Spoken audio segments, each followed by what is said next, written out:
Ang ulam natin for today ay ang ginisang munggo at painitin natin ang ating kasirola. Pag mainit na ito, ilalagay po natin ang mantika.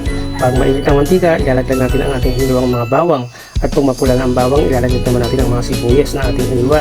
Pag luto na ang sibuyas, ilalagay naman natin ang kamatis. Kapag luto na ang kamatis para hindi agad mapapanis, ilalagay natin ang pampalasang alamang. Ito yung ginasang alamang. At pagkaraan, lalagyan natin ang ating sahog na tipid lang. Ito ay ang chicharong baboy.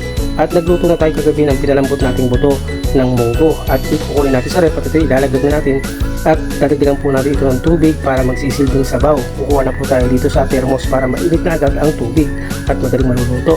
At pagkaraan lang nilagyan natin ito ng asin at patis. At kumuha po tayo ng dahon ng ampalaya. Ang dahong ampalaya na ito ay tinatawag na ampalayang ligaw. Ito ang dahon ng ampalayang ligaw. At po yan. At pagkaraan ay ilalagay po natin ang dahon ng ampalaya sa kasirola at hintayin po natin maluto.